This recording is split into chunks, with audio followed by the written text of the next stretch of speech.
রবি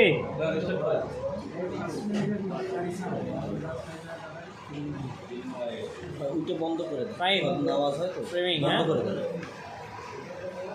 Shakib ready Shakib social মিডিয়াতে কিন্তু কয়েকদিন আগে আপনাকে নিয়ে বহুত কানাস্তা হয়েছে এবং আমরা জানি যে আসলে মাঝখানে আপনি একটা বলেছিলেন যে যাকে বিয়ে করেছেন তাকে আপনি স্বইচ্ছায় ছেড়ে দিয়েছেন, কিন্তু তার মা দেখলাম আসলে সাইন সে বলেছেন বিয়ে হয় নাই, কাবিনী হয় নাই, তাহলে আবারও কেন তারা সাইন করে দেখলাম তাহলে মানে আপনাকে ডিভোর্স করালো, কীভাবে করালো? আসলে এটা কি মিথ্যে চার নাকি?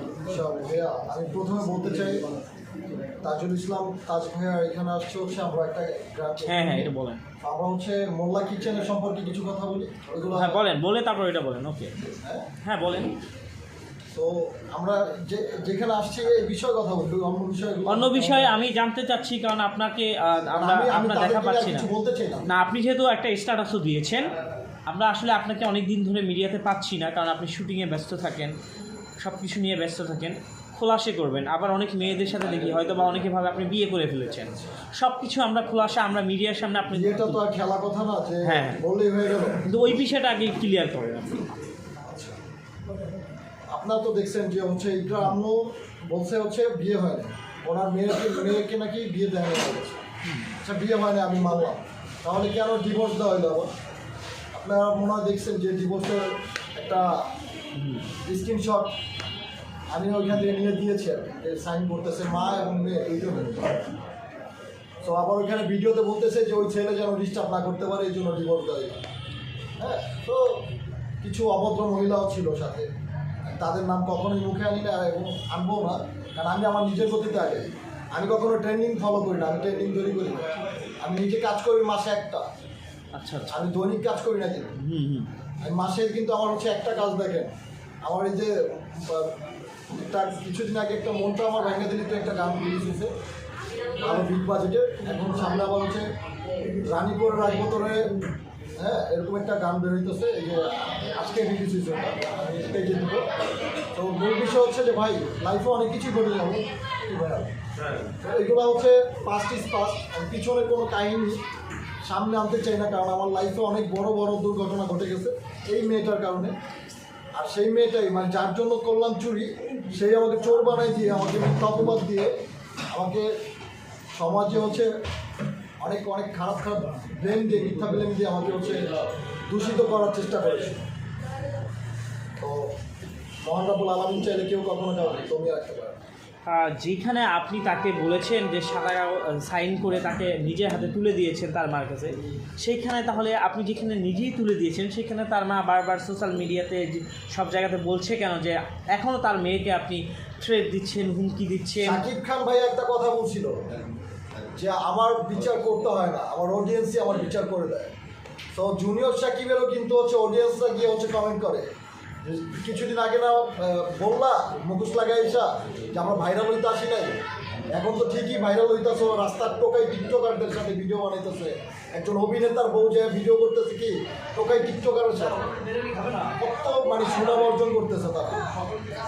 সারা জীবন ভর করলাম নাটক, সিনেমা, শর্ট ফিল্ম, আর আমার বউ কিনা যে টিকটকারদের সাথে যোগ দিয়েছে, তাদের নাম নিতে হয় কিন্তু। আচ্ছা আপনি কেন ডিভোর্স হয়ে গেছে একতরফা, যেহেতু ডিভোর্স দিয়ে দিছে, এখন আমার তার নাম নিলেও হচ্ছে আমার পাপ হবে। আপনি যেহেতু আচ্ছা আপনি তাকে সাদা কাগজে সাইন করে তাকে তাহলে তুলে দিয়েছেন কেন? আপনি কি তাদেরকে ভয় পাচ্ছিলেন? আমি তো বরাবরই ভয়ে আতঙ্কেতেই আছি, কারণ হচ্ছে কেন তারা হচ্ছে স্মাগলার, খুনি, কিলার সব কিছুই বলা যায়। কেননা শিখার সাথে কন্ট্যাক্ট করে বলছে যে আমার মেয়ের কাছে আসতে পারবে না, তুই আর গোপন অঙ্গে যে কোনো একটা ঘটায় দেবে। এই কারণে আমি সুস্থ সবল একটা মানুষকে আমাকে মেরে ফেলছি। তার মানে কি আপনি বলতে চাচ্ছেন গোবর ফাঁস হচ্ছে? এটা কি ইকরার আম্মু কি? আপনি একটু খুলে বলেন। ইকরার আম্মু হচ্ছে এক নাম্বার এটা, কারণ আপনারা যদি ওই সময়কার যে সময় যে শিখা ধরা গেছে জেলে, ওই সিনটা যদি ট্র্যাক করেন ওই মাসে কতবার কথা হয়েছে ইকরার আম্মুর সাথে, তাহলে আপনারা বুঝতে পারবেন। কারণ আমি তো ছিলাম হসপিটালে, আমি এখনও কিন্তু পুরোপুরি কিন্তু স্বাভাবিক না। কেন জানেন, আমার মাঝে মধ্যে প্রতিদিন 2 দিন 1 দিন পর পর ইঞ্জেকশন লাগে, অনেক পাওয়ার ইঞ্জেকশন। তার মানে আপনি বলতে যাচ্ছেন যে শিখা যেই কাজটি করেছে সেইখানে জড়িত ইকরার মা 100% জড়িত। কেননা ওনার মেয়েকে বিয়ে করছি দেখে উনি হচ্ছে শিখার সাথে মিলে শিখা সাক্ষী ছিল আর বাদী ছিল ইকরার আম্মু। আমাকে জেলে ঢুকেছে, আমি 3 মাস 3.5 মাস জেলে ছিলাম। তো ওইখানেও জেলেও কিন্তু দুজনেরই হাত ছিল। আবার হচ্ছে আমি যখন জেলে ছিলাম তখন তারা এই প্ল্যানিংটা করছে, আমি তো জানি না। যখন আমাকে পুলিশে ধরে না, গ্রেপ্তার করে না, ইকরার আম্মু নিয়ে শিখাও গেছিলো, মানে সবাই মিলে ইকরার, আমি কেরানীগঞ্জে ইকরাকে নিয়ে বসত বাড়ি করেছিলাম ওই যে থাকার জন্য, মানে একটা বাসা ভাড়া নিয়েছিলাম। ওইখানে পুলিশ নিয়ে গেছে, আমার গোপন অঙ্গে হাত দিচ্ছে, বুঝছেন? সে একজন গুন্ডা নিয়ে গেছে সাথে করে, ওই গোপন অঙ্গে টিপ দিয়ে আমাকে মেরে ফেলা হচ্ছিল। তখন উপর আল্লাহ নিচে মাটি, আমি যদি এক অক্ষর মিথ্যা কথা বলি, আমি যেন আমার মায়ের বুকে যেন আমি রিটার্ন না যেতে হয়, কাম ব্যাক না করতে হয়, আমি যেন রাস্তায় দাপায় দাপায় মরে যাই। আর আমার গোপন অঙ্গে আমার বিচির মধ্যে টিপ দিয়ে দেয়, যেন আমি তখনই মরে যাই। কে ধরেছিল? আমার শাশুড়ি বলছে যে ওই কুত্তার বাচ্চা বিচি টিপ দিয়ে মাইরা তারে কি বলবো আমার? মানে ইকরার মা। আচ্ছা, আমরা পুরুষ মানুষ অনেক কথা বলতে পারি না, এই জন্য আমি কখনো বলি না যে আমার সংসার করতে হবে। এখন যেহেতু তার সাথে সংসার নাই, আমার এগুলো লুকিয়ে রেখে তো লাভ নেই। আপনি বলেন তার গোপন সম্মানের কি জন্য আছে? এগুলো, সম্মানের জন্য আমি বলতে চাই। সাকিব ভাই, এর আগে একটা বিষয় দেখেছিলাম, ইকরার গর্ভে আপনার সন্তান রয়েছে, এই বিষয়টা আপনি বলছিলেন যে মেনে নেবেন যদি এরকম থাকে। এর আগে একটা অনুষ্ঠানে এরকম বলেছিলেন, আপনি গান যেদিন উন্মোচন হয় সেদিন বলেছিলেন যে মেনে নেবেন।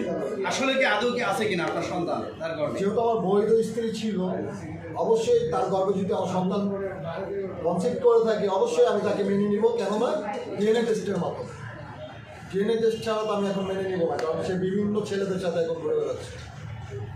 আর তার মা যে কোনো মানুষকে বাসায় নিয়ে যাচ্ছে। হ্যাঁ হ্যাঁ, ক্যামেরায়, হ্যাঁ বলেন মা, বলেন। আপনারা তো জানেন একটা ছেলে আছে বাবু।